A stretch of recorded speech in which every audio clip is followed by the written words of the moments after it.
Picture Canada in August 1914. The news breaks.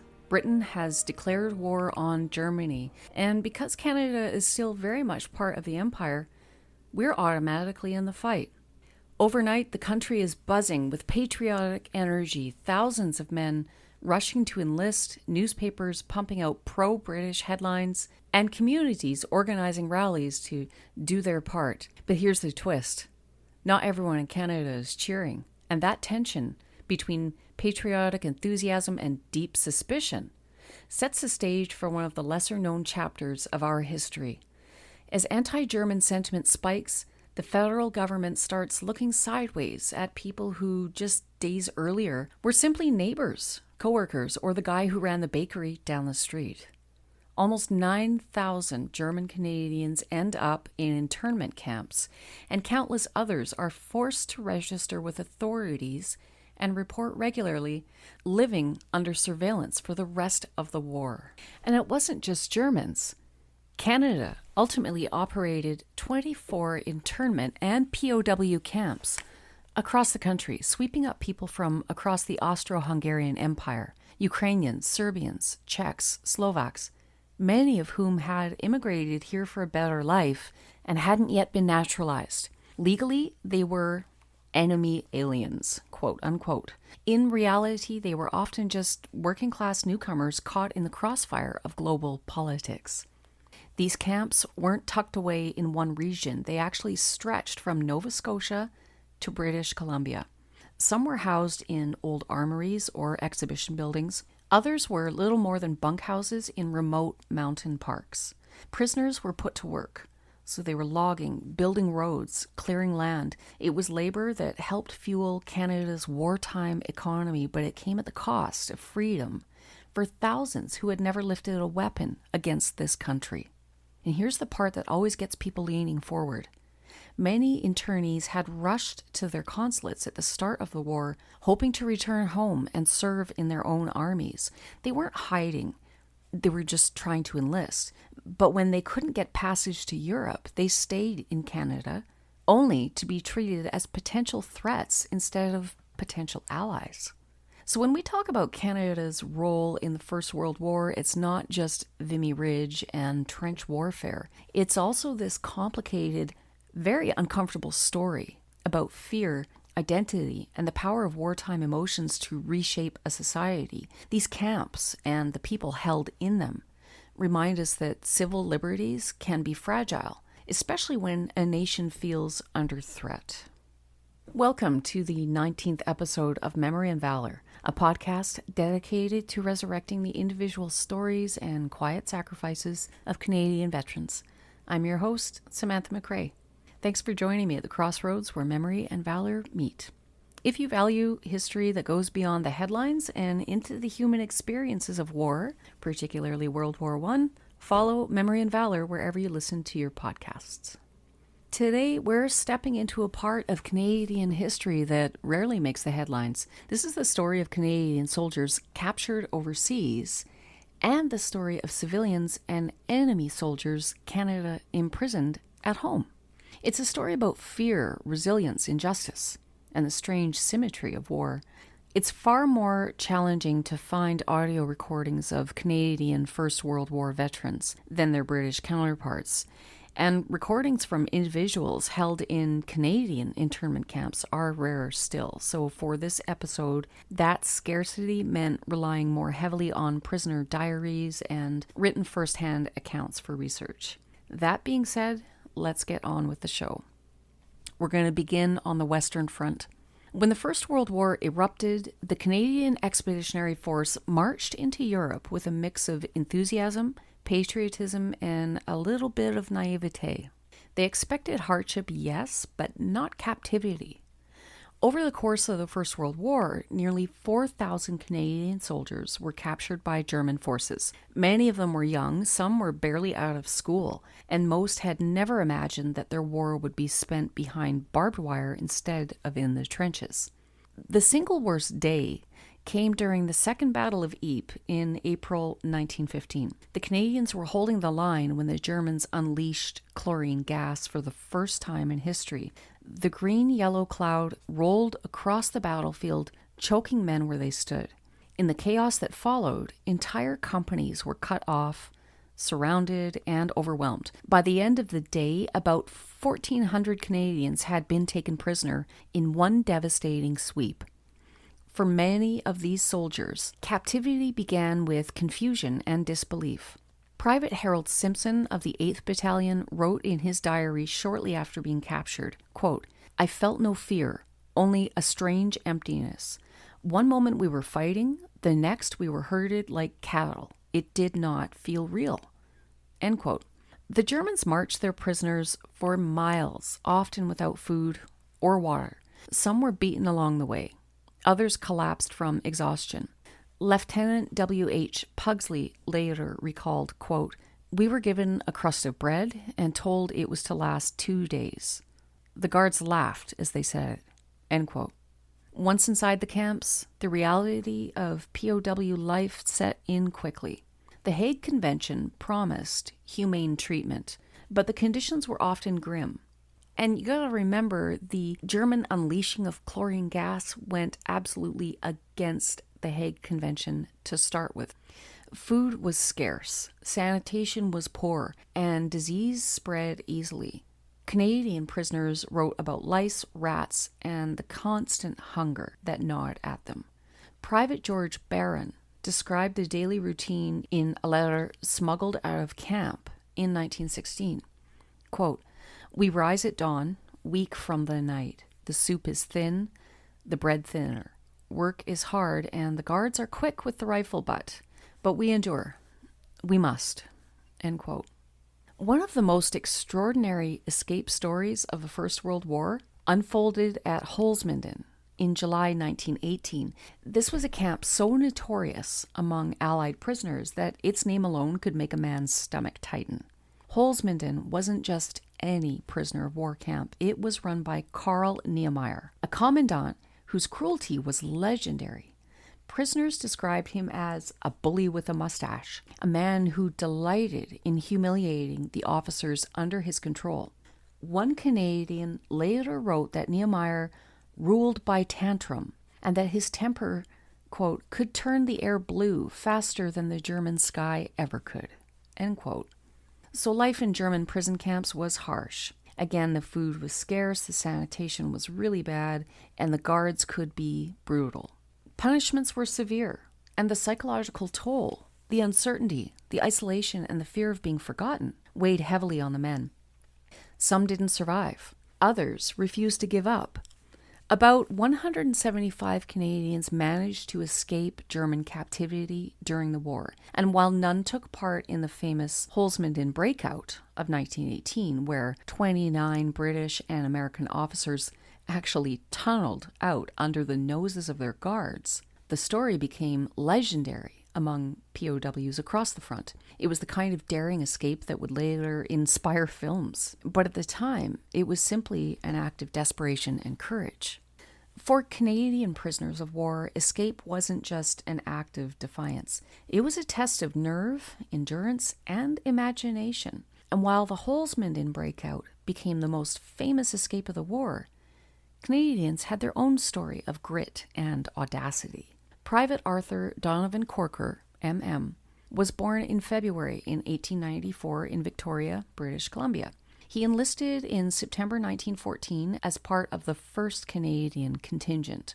Serving with the 7th Battalion, he was captured during the Second Battle of Ypres on April 24, 1915. While imprisoned, Corker made 6 escape attempts before finally succeeding on his 7th try in 1918. Corker did an interview in 1983 describing his escape, which is part of the University of Victoria archives, and we can listen to that part of his story now, in his own voice, in his own words. I had to fix a lock so that I could open the door at night, say about 1 o'clock or 2 o'clock. And then I went into this next room where it was sort of a little storeroom, and there was a telephone pole. You know, the streets in Germany don't go straight. So sometimes the telephone pole was right up close against the building. And this one was right outside. I just had to step out onto it and go down. With all my stuff, a full back, everything. Well, the Frenchman also met us. So there are three of you, Cameron, you, and the Frenchman. So we walked about 3 days. How many days were we on the trip? I forget now. But anyway, we were 21 days on the trip. I was down to about 120 pounds. You couldn't find anything on the countryside to eat, you were that... So we were very careful. You see, we wouldn't take chances, any chances whatever. So you stuck to the trees during the day? That's right. We stuck to the trees and the back roads. And after about the 4th day, the Frenchman quit. That's what made it tough, you see. He took all the biscuits. We just had chocolate and... He said, I'm not going to go any farther, I'm going to give myself up. And he took all his biscuits with him. Yeah. Why didn't you hit him on the head and take his biscuits from him? Well, I don't know how it was. Well, I think he just helped himself, you see, from our kids. Oh, and he just took off? Yeah, when he took off. He went off at night when we were asleep. And that's within the summertime, you see, so it was very good, nice warm weather. Then my chum and I, we had to wade through 2 or 3 streams, and our feet got wet, and then we walked until our shoes, our socks were dry, and we got burnt feet. So we decided that the best thing to do was to lay up for a day. So we found a nice, quiet little place hidden by woods, and we just stayed there all day. And there was enough space where you could sit in the sun and get sunburned. And we took our socks off, and we never thought about washing them. And let them get thoroughly dry, and our shoes got good and dry, and our feet had a good rest. And we urinated on them. Have you ever heard of that? On your shoes? Not on shoes, on feet. No. I've been on a labouring job where I've seen them urinate on their hands to save them from getting blisters. Well, how does it help them? I don't know. Don't ask me, but they do it. Yeah, and you guys did it too. And so Let me ask you a dumb question. Did you do it on your own shoes, or did you pee on each other's feet? No, we did. We peed on our own feet. Yeah. And it worked. Well, logistically, it seems... I guess you could... It worked. It sure worked. It helped it. Well, of course, I don't know whether it was the urine that did it. It was an accident. Or whether they just got better by themselves. But anyway, we tried it, and we went after a day's rest. We were fine, and then about 4 days we were at the border. Now the border, the Germans, of course, were getting short of food, and I don't know. In the early days, when I got in the border, I couldn't remember any planting in between the actual border and where the guards were. And it was a kind of a column of corridor, you know. Yeah. But here the corridor was growing with turnips, and the tops were up about 18 inches. So we decided that we'd crawl through it, you see, which we did. But we were a little bit afraid of the moon. It came out for a while, and we stopped. And then it went in, and then we went right. We got over without any trouble at all. The first thing you know, we were in this place, Sittard. Which is just across the border into Holland. Yeah. Okay. And they had no guards on there. At least we didn't see any. Some escapes sound almost cinematic, including Private Corker's. Private Harold Lodge, captured at Ypres, slipped away from a work detachment near the Dutch border. He walked for days with nothing but a stolen map and a pocket full of turnips, hiding in ditches whenever German patrols passed. When he finally crossed into Holland, neutral territory, he collapsed in front of a startled farmer who thought he was a ghost. Others relied on disguise. Lieutenant Wallace Lloyd Algie taken prisoner in 1917, managed to steal a German greatcoat and forage cap during a chaotic transfer between camps. So dressed as one of his captors, he simply walked out through the main gate at dusk, nodding to the sentry as he passed. He made it nearly 40 kilometers before he was recaptured, exhausted but unbroken. And then there were the long-distance men, the ones who refused to stop. Corporal Joseph Cable, held in a camp near Munster, escaped with 2 British prisoners and began a trek that would take them more than 200 kilometers across northern Germany. They traveled by night, slept in barns, and scavenged from fields. They were caught just short of the Dutch frontier, but their escape became a legend among Canadian POWs. These were soldiers captured in battle, enduring captivity because they had fought. They had marched into the war with rifles on their shoulders, and they'd paid the price for standing their ground. Their suffering, the hunger, the cold, the fear, was the brutal arithmetic of combat. But back home, a very different kind of captivity was unfolding. While Canadian prisoners were digging tunnels under German camps or counting the days until the next Red Cross parcel arrived, thousands of people in Canada were facing confinement for reasons that had nothing to do with battlefields or bayonets. There were no trenches, no gas attacks, no desperate last stands. Instead, there were railway stations at dawn, families separated by a single knock on the door, and barbed wire fences rising in places where no war had ever been fought. And the people behind those fences weren't enemy soldiers. Many weren't soldiers at all. They were farmers, laborers, shopkeepers, immigrants who had come to Canada looking for stability, only to find themselves swept up in a wave of suspicion that had nothing to do with their actions and everything to do with their origins. So while Canadian POWs struggled to survive in camps overseas, Canada was building camps of its own. And the story of who ended up inside them and why reveals a side of the war that challenges the way we like to remember ourselves. So now let's step into that story. So when Britain declared war on Germany in early August 1914, Canada followed as its ally, not with hesitation, but with this eager certainty. Newspapers of the time trumpeted loyalty to the empire, enlistment offices overflowed, and patriotic rallies filled city squares of the young country. But beneath that patriotic swell, something else began to seep into everyday life. Suspicion, whispered doubts, sidelong glances at neighbors who just days earlier had been part of the fabric of their communities. Immigrants from the Austro-Hungarian Empire, so Ukrainians, Serbians, Czechs, and Slovaks, and German Canadians suddenly found themselves under scrutiny. Many had lived in Canada for years. Some had built farms and opened shops. They'd raised families. A few had even rushed to the German and Austrian consulates in places like Toronto, hoping to return home and enlist for their own countries, only to discover that wartime travel was nearly impossible. They were stranded, not by choice, but by circumstance. While Canadian soldiers were being marched into captivity in Germany, something far less known and far closer to home was unfolding across the country.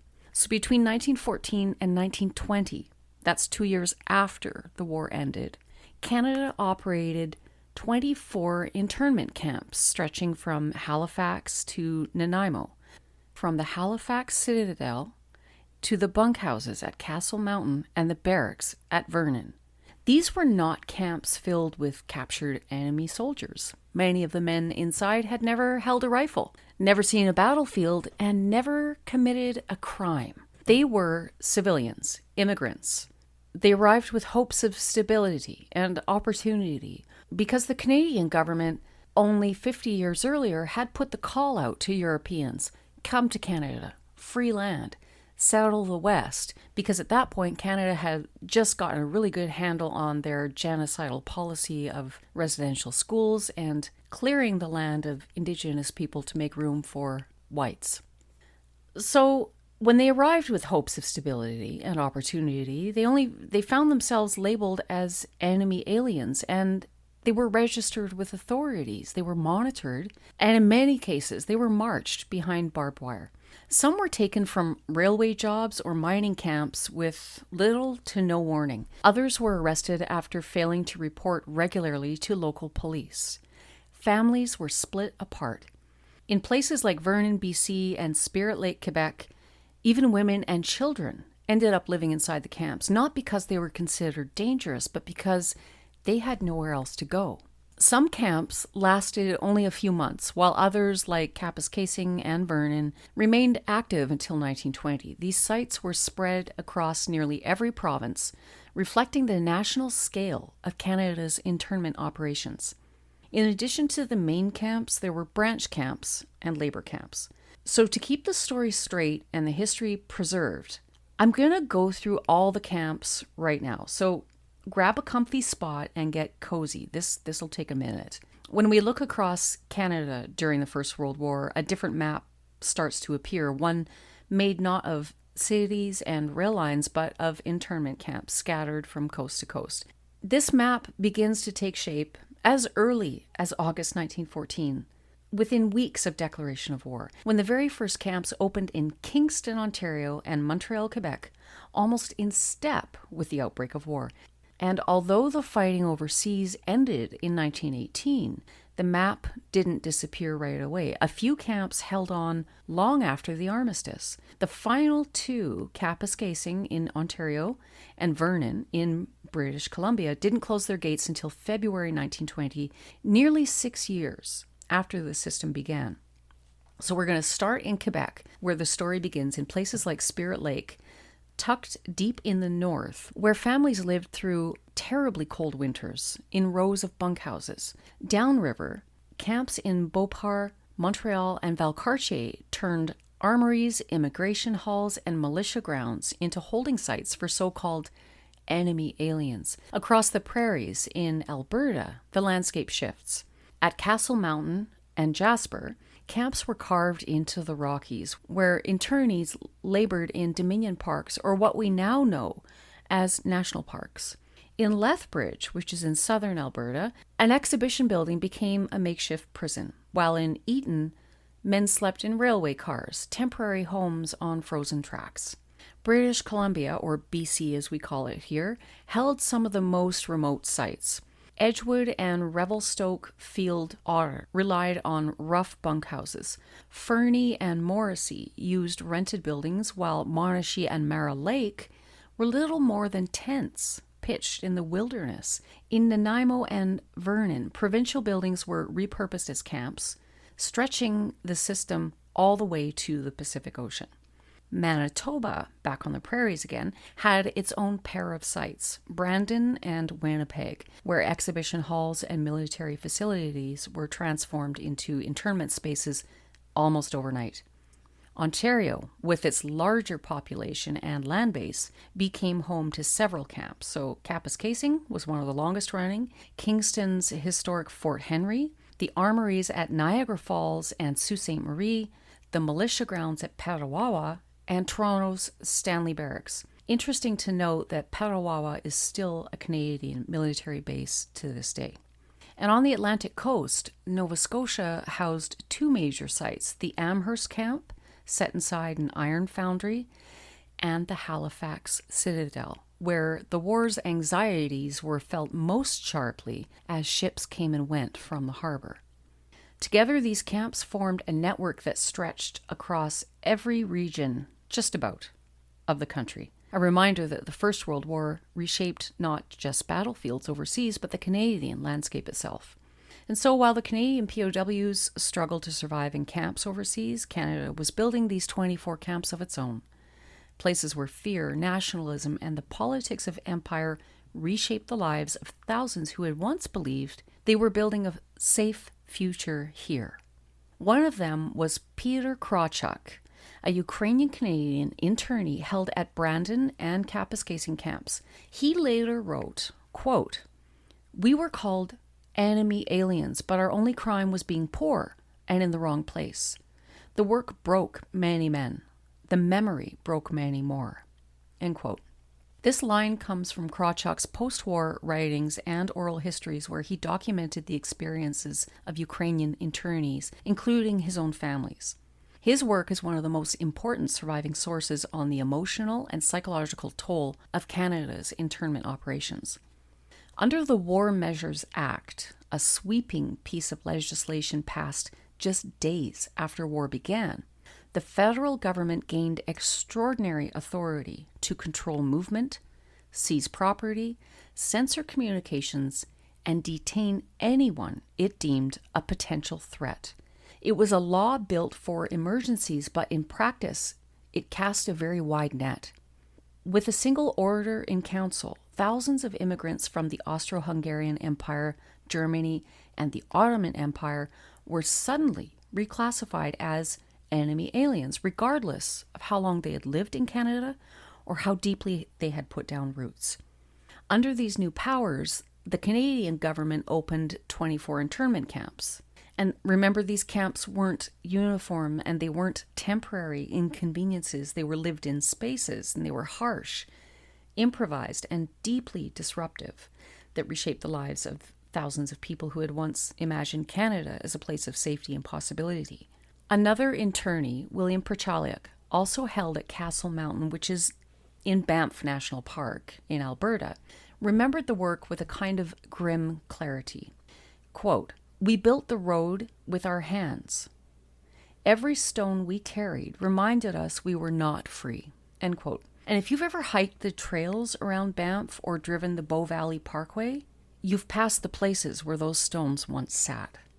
Even the man who ran the entire system, Lieutenant Colonel William Otter, admitted in his 1916 report to Ottawa that, quote, "Many of the internees are not dangerous, but they must be kept under guard for the duration." End quote. It's a rare moment of candor from the top, and it says a lot about how loosely the net of suspicion was cast. Conditions varied from camp to camp, but the pattern was familiar: barbed wire, armed guards, hard labor, and long winters. Mikhailo Skraypuch, an Austro-Hungarian Ukrainian internee held at Brandon and Cap escaping camps, wrote in a surviving letter, quote, "We were not soldiers, yet we lived behind barbed wire. The hardest thing was not the labor, but the feeling that we had been forgotten by the world." End quote. Skrypuch's letters survive in Ukrainian Canadian archival collections and are cited by historians studying the internment operations. His testimony is one of the clearest windows into the emotional and psychological toll of the camps on Austro-Hungarian civilians. At Spirit Lake, Quebec, where families were held, a visiting priest, Father Emile Morissette, noted in his pastoral reports that the children suffered most in the brutal cold. His observations are among the few surviving testimonies about the young lives lived and sometimes lost behind the wire. And then there was Amherst, Nova Scotia, the biggest internment camp in Canada, where one of the most surprising prisoners of all spent a month: Leon Trotsky. Now, Trotsky wasn't just some random political loudmouth who happened to be in the wrong place at the wrong time.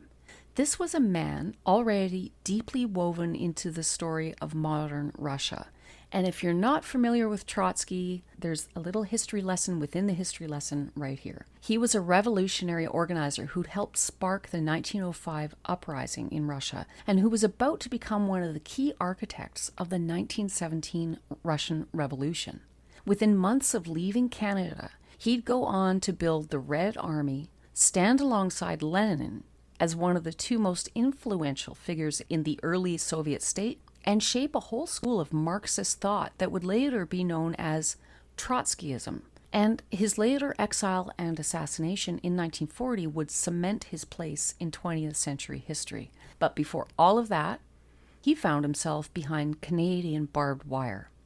In his autobiography entitled My Life, Trotsky describes the fences, the guards, and the grinding monotony of Amherst. And honestly, if a revolutionary firebrand, a man who would soon help topple an empire, felt the weight of that place, imagine how it pressed on the ordinary laborers around him.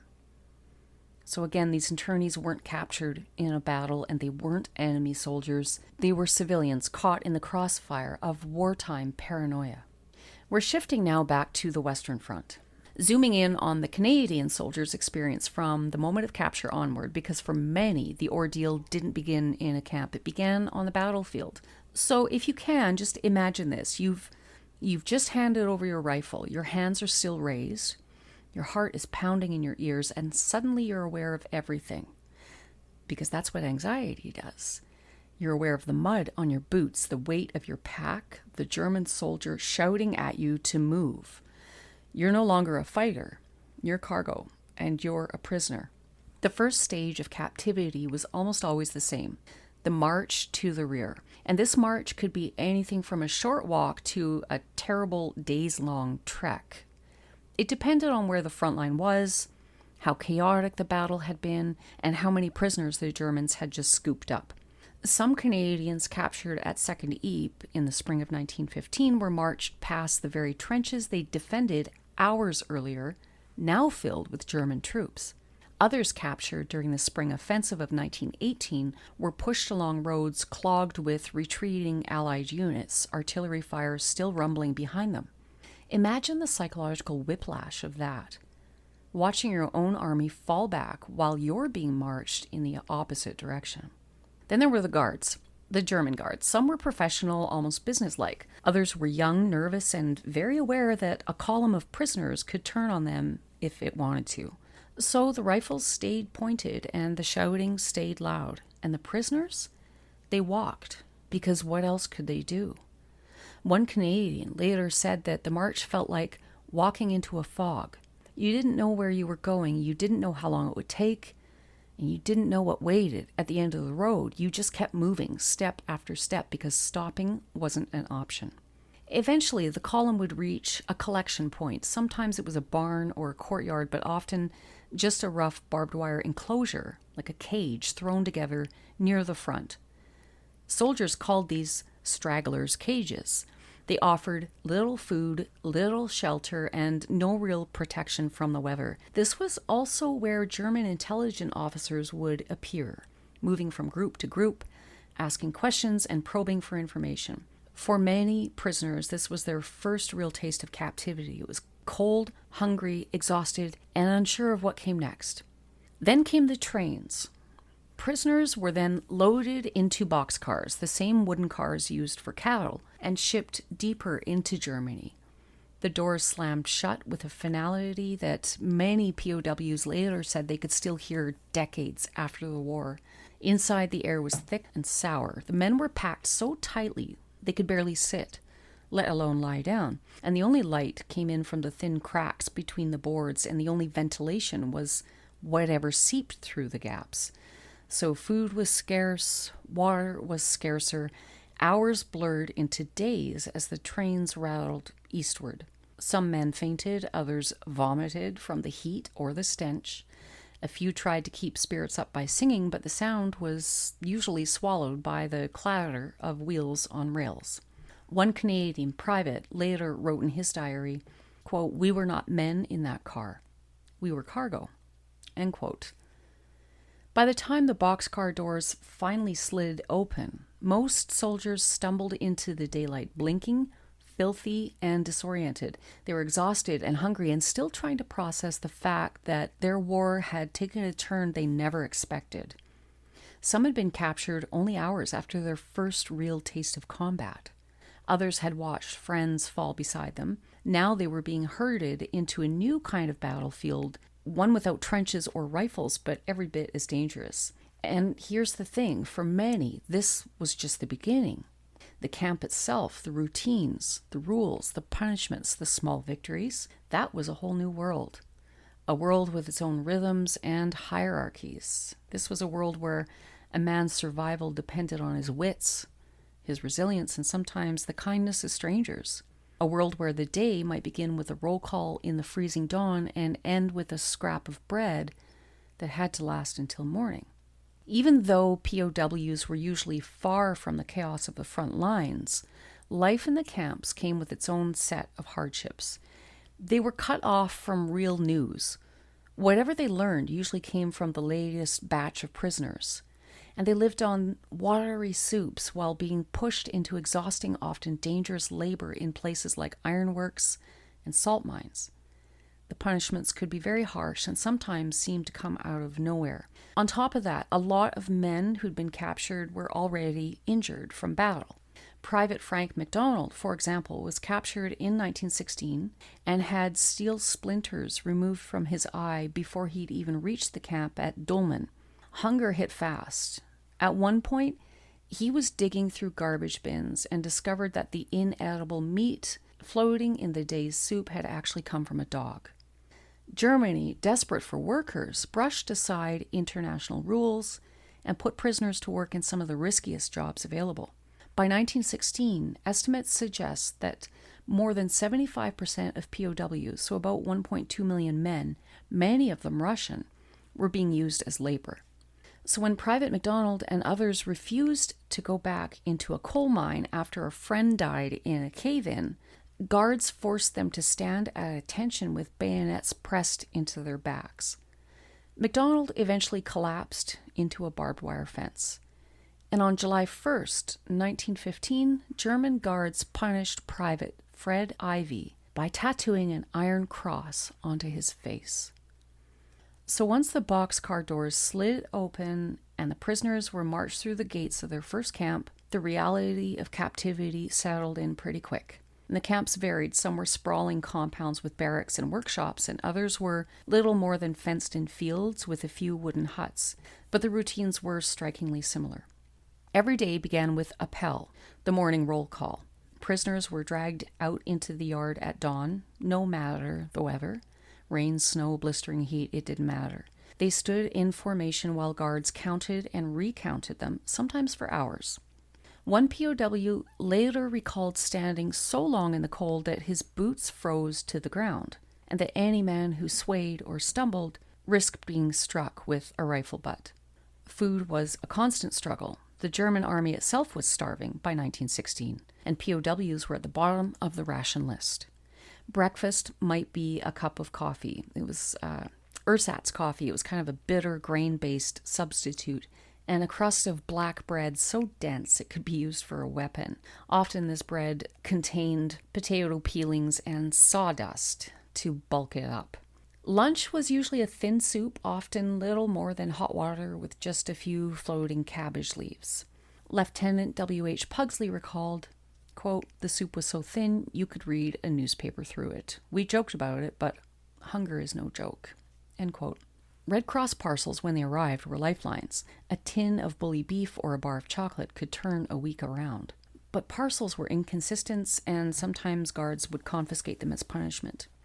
Private soldiers captured at Second Ypres later recalled being marched for hours without food. The wounded fell behind, and the guards prodded them forward with bayonets.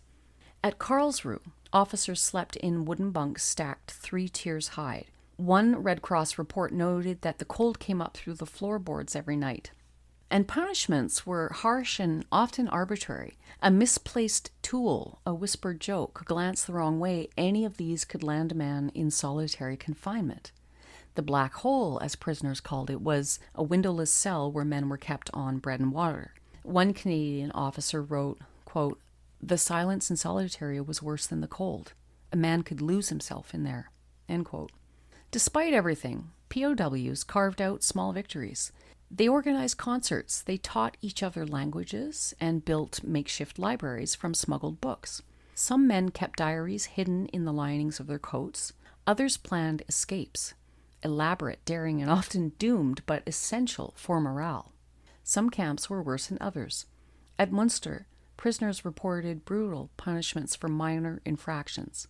At Gießen, men were forced to stand at attention for hours in the cold, and yet, even in these harsh conditions, the Canadians found ways to resist, quietly, stubbornly, and sometimes spectacularly.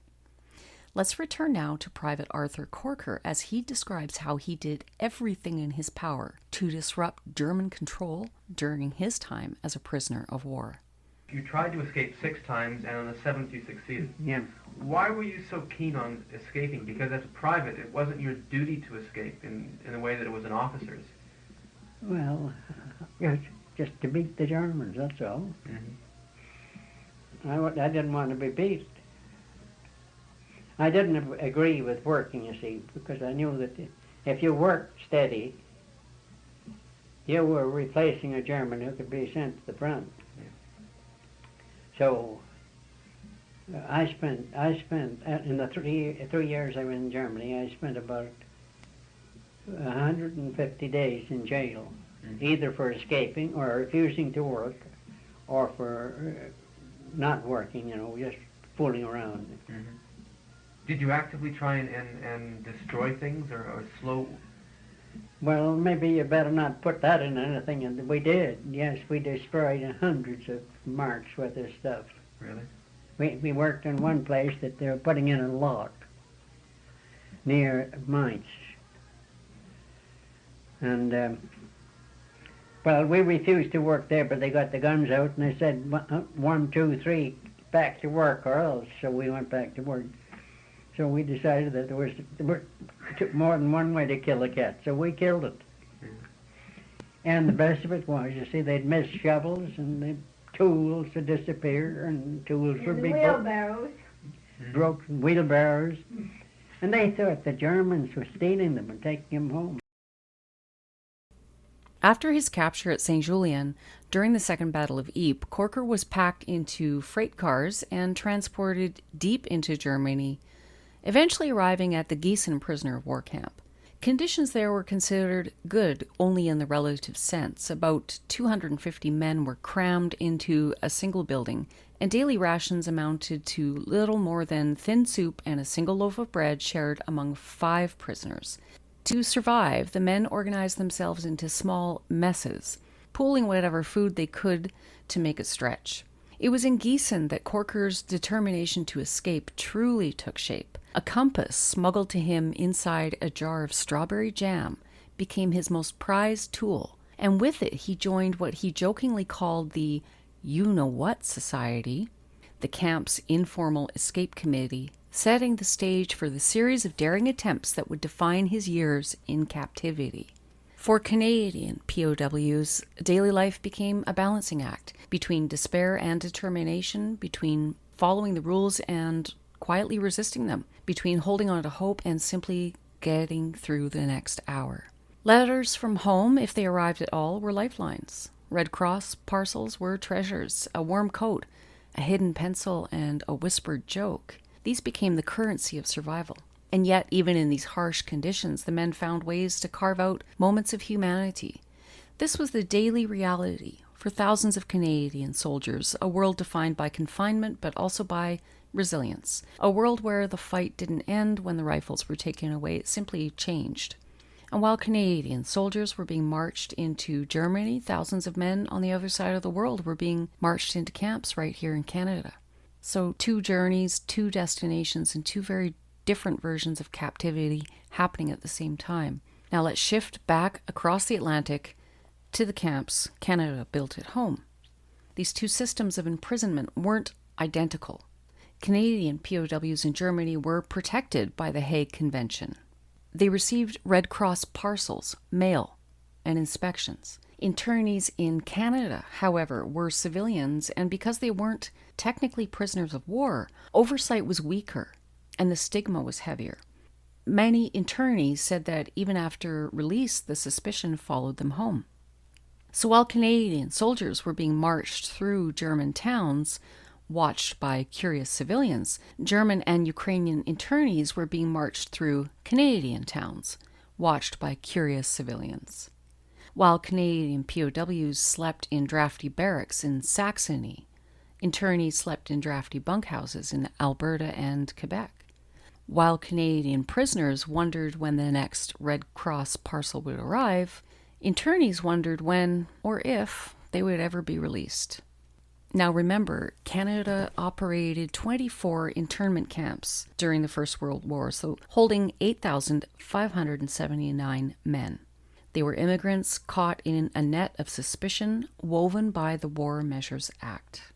Daily life in these camps had its own rhythms, different from German POW camps, but echoing them in unsettling ways. The camps in the Rockies, Castle Mountain, Banff, Jasper, were particularly harsh. The scenery was spectacular, but the work was grueling.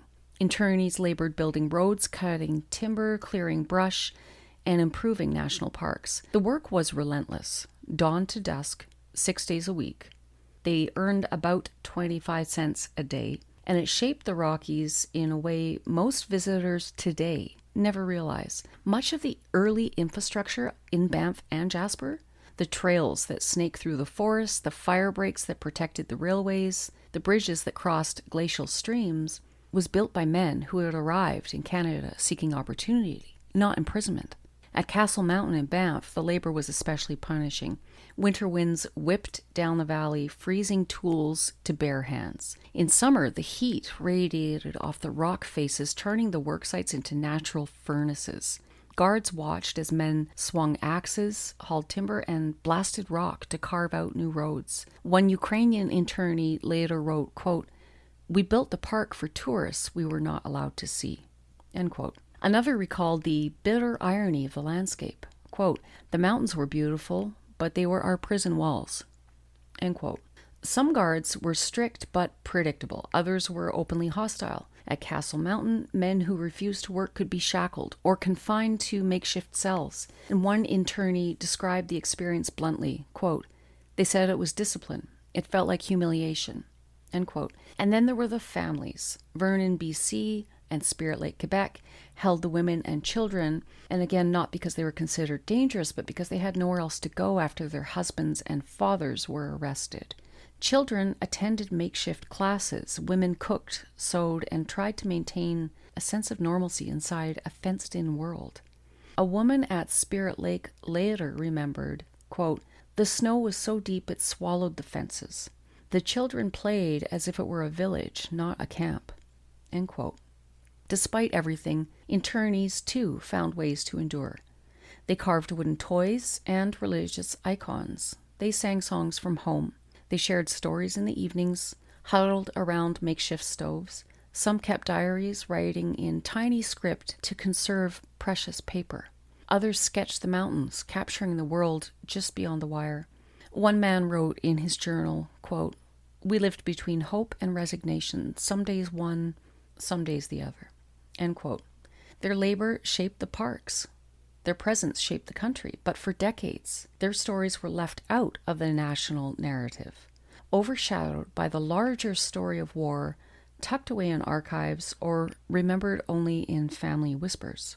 Bringing them back into the light is part of understanding the full picture of Canada during the First World War, a nation building itself, sometimes at the expense of the very people who had come to help build it. But the shadow of suspicion never really lifted. Even after most camps closed in 1917 due to labor shortages, many internees were required to report regularly to police, their movements restricted long after their release. To understand why Canada built internment camps during the First World War, you have to picture the country in 1914. So Canada was young, barely a nation in the modern sense. It was anxious about its identity and suddenly at war with a global empire. Overnight, the country went from peacetime routines to a state of emergency, and fear, real political fear, spread quickly, as it often does. It wasn't just fear of invasion, it was fear of sabotage, fear of spies, fear that the loyalties of newcomers might lie elsewhere. Newspapers fanned the flames with stories of hidden plots and enemy agents lurking in prairie towns or railway camps. Politicians warned of enemy aliens living quietly among the population, and ordinary Canadians, unsure of who to trust, began to look at their neighbors differently. This was a movement when Canada was still defining itself, still trying to prove its loyalty to Britain, and still unsure of its place in the world. And in that uncertainty, suspicion found fertile ground. So when the War Measures Act was passed in August 1914, giving the federal government sweeping powers to arrest, detain, censor, and control, it didn't take long for those powers to be used. Prime Minister Robert Borden defended it in Parliament by saying it gave the government the power to act against, quote, "those who may be a danger to the realm," end quote. It was vague on purpose. Vague laws are easy to stretch. The result of a network of intern camps stretching from Halifax to Nanaimo, built not because of what people had done, but because of who they were. And that's where our story goes next. Into the mindset of a country at war and the decisions that turned thousands of civilians into prisoners. So back in 1914, the media was as powerful then as it is now. Newspapers amplified the fear. Headlines warned of spies on the prairies, and editorial cartoons painted German and Austro-Hungarian immigrants as shadowy figures with daggers tucked under their coats. Patriotic posters urged Canadians to be vigilant, to report suspicious behavior, to watch your neighbor. It didn't take much. A young country, a distant war, and a flood of propaganda created the perfect storm. And in that storm, suspicion hardened into policy. Newspapers became like megaphones for fear. The Toronto Daily Star warned of enemy aliens in our midst. The Montreal Gazette ran editorials claiming that Austro-Hungarian laborers were a potential fifth column. None of this was based on evidence, but wartime politics rarely waits for evidence. Sensational headlines sold papers, and sensational fears shaped public opinion. Politicians seized on that fear. They needed to show Britain and themselves that Canada was a responsible, loyal member of the empire. Internment became a way to demonstrate vigilance. It was easier to detain thousands of immigrants than to reassure a nervous public that nothing was wrong. Police and military intelligence added their own fuel. In 1914, the Northwest Mounted Police, the RCMP's predecessor, warned that the loyalty of Galatians was doubtful, and that they should be closely watched. Galatians was the period term for Ukrainian immigrants, most of whom had fled the very empire Canada was now fighting, so they weren't enemy agents. But in the logic of wartime suspicion, nuance didn't matter. Even labor unions joined the chorus. The Trades and Labor Congress complained that enemy aliens were taking jobs from Canadian workers. Internment solved that problem neatly. Remove the workers, remove the competition. It was protectionism disguised as patriotism. And then there was pressure from overseas. Britain, fighting for its survival, urged its dominions to take firm measures against enemy nationals. In 1915, British officials privately encouraged Ottawa to tighten controls, to show resolve, to act decisively. Ottawa listened. Within months, the machinery of surveillance and registration was fully built. Tens of thousands of immigrants were required to register with local authorities, carry identification papers, and report regularly to police. And those who failed to comply or who simply lived in the wrong place at the wrong time were arrested and sent to internment camps. Fear built the camps, propaganda sustained them, politics justified them, and the War Measures Act made them legal. So understanding that chain of events is essential because it reveals something uncomfortable about Canada in 1914, a country eager to prove itself but willing to sacrifice civil liberties to do it. The result was a system that swept up thousands of people who had committed no crime, men who had filed homestead claims, men who had families, and men who had been in Canada for years. And while these decisions were being made in Ottawa, Canadian soldiers were being captured in Europe, real prisoners of war held by a real enemy. The contrast is stark.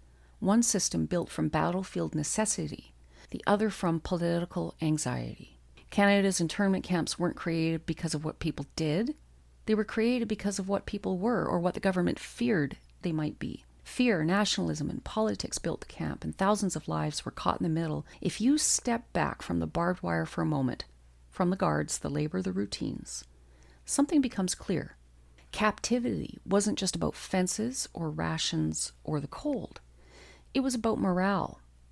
The quiet, invisible force that kept men going or slowly tore them down. And when you compare the two systems, Canadian soldiers held overseas and civilians held here at home, the differences are striking, but the echoes are unmistakable.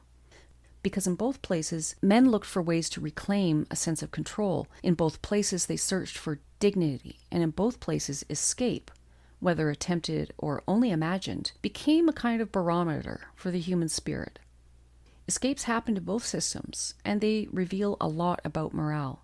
On the Western Front, Canadian POWs dug tunnels, slipped under fences, or hid in supply wagons. Some disguised themselves as laborers, others memorized guards' routines.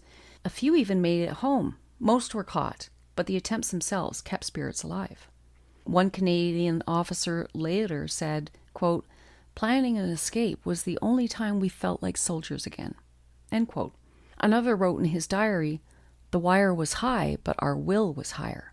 In German camps, escape planning wasn't just rebellion, it was therapy. It gave men purpose. It gave them something to whisper about after lights out. It reminded them that they were still part of the fight, even without rifles in their hands.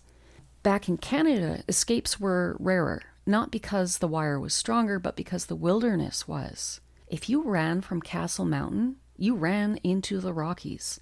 And if you ran from Kapuskasing, you ran into the hundreds of kilometers of muskeg and forest. The landscape itself was a guard. One internee who tried to flee Banff was found half frozen in a snowdrift. He begged the guards to take him back. Another wrote, quote, "Freedom was all around us, but it was the kind that kills a man." End quote. The wilderness made escape nearly impossible, and that shaped morale in a different way. Instead of plotting tunnels, internees focused on endurance, on routine, and the hope that the war or their status might change. So again, we have two systems and two sets of men, two very different realities. But if you strip away the uniforms and the politics, you're left with something simple and human. Men trying to survive a war they didn't choose behind wire they couldn't cross. Because whether you were a Canadian soldier in a German camp or a Ukrainian laborer in a Canadian one, the end of the war didn't simply erase the years you'd spent behind barbed wire, it followed you home. So we need to look at this part of it too, that when the gates finally opened after 1918, two very different returns began. Canadian soldiers came home through international channels and Red Cross-backed reception systems, while internees in Canada were released through domestic orders under the War Measures Act. So both processes were bureaucratic, uneven, and left long social and economic scars. So picture the moment. It's the 11th of November, 1918. The armistice is signed. The guns fall silent. And men who have spent months or years behind wire suddenly find the world's gates opening. For Canadian soldiers held in German camps, that opening was shaped by diplomacy and humanitarian negotiation. The Berne Agreements of 1918, brokered with the help of the International Committee of the Red Cross and neutral Switzerland, created a framework to exchange and repatriate the wounded and to coordinate care before transport. The Red Cross's work meant that for many POWs, the path home involved medical screening, Red Cross assistance, and organized reception centers where men were re-equipped and processed before being sent back to Canada. Back in Britain and Canada, reception centers, places like Ripon in England, became the first stop for returning prisoners. They received medical exams, fresh kit, pay, and a short leave before the long journey across the Atlantic.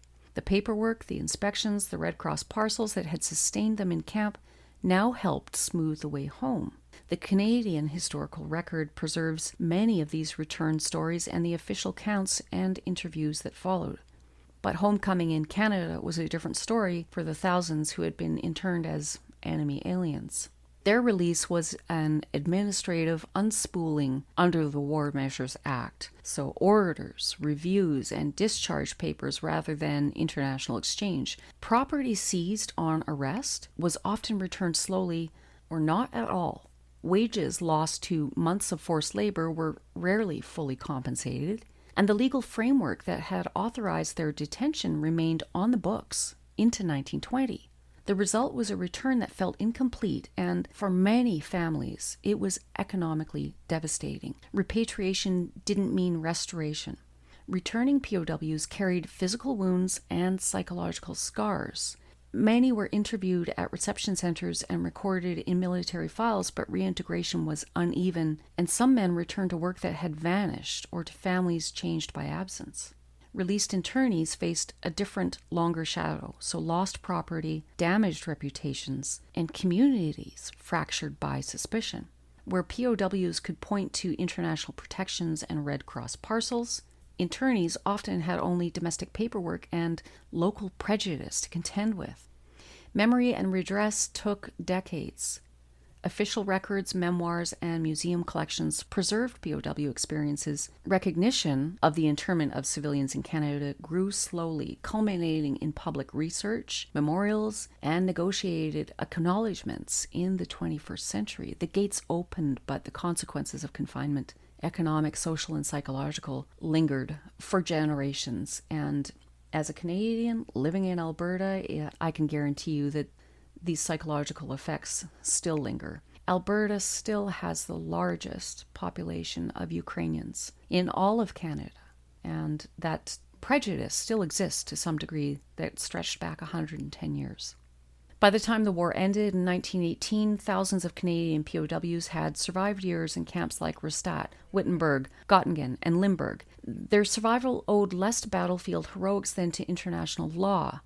Red Cross intervention, and the quiet, stubborn, mutual support prisoners gave one another. That is the documented chronological reality, and it matters because it shows that captivity wasn't an aberration of war. It was a system with rules, failures, and human consequences. So as the war wound down, that system shifted into something else, repatriation. So I want to look a little more at the moral contrast. By the middle years of the First World War, Canada found itself in a morally complicated position.